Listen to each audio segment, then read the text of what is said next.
අද අපි කතා කරන්න යන්නේ ලංකාවේ බයික් ලෝලින්ගේ හදගැස්ම වුණ 90 දශකයේ ජපානයෙන් ආපු පුංචි යක්ෂයෙක් ගැන. ඒ තමයි Honda CBR 250RR MC22.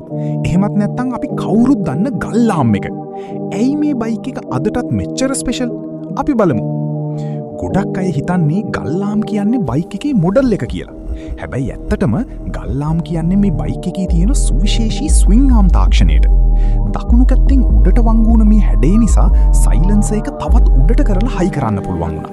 ඒ නිසා රේස් ට්‍රැක් එකක බයික් එක උඩරිමයට ඇල්ල කරලා කෝනා කරන්න මේක ලොකු උදව්වක් වෙනවා. මේ බයික් එකේ තියෙන්නේ 249cc ඉන්ලයින් 4 සිලින්ඩර් එන්ජින් එකක්. මේකේ තියෙන විශේෂත්වය තමයි ගියර් ඩ්‍රිවන් කෑම්ස් තාක්ෂණය.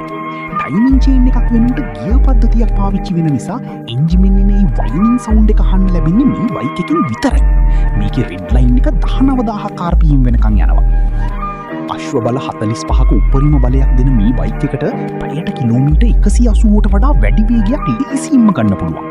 ඒ වගේම මේකේ ඇලුමිනියම් ෆ්‍රේම් එක නිසා බයික් එක හරිම සැහැල්ලුයි. ට්‍රැෆික් එකේ වුණත් බයික් එක හසුරවන්න තියෙන පහසුව නිසා තමයි රයිඩර්ස්ලා අදටත් මේකට ආදරය කරන්නේ. ඔයාලත් ගල්ලාම් එකක් ගන්න හිතාගෙන ඉන්නවා නම් ඉතින් ඔයාලත් ගල්ලාම් පිස්සෙක් නම් වීඩියෝ එකට ලයික් එකක් දාලා ඔයාගේ අත්දැකීම් කමෙන්ට් කරන්න. මේ වගේ බයික් රිවිව් තවත් බලන්න The Vandia subscribe කරන්න.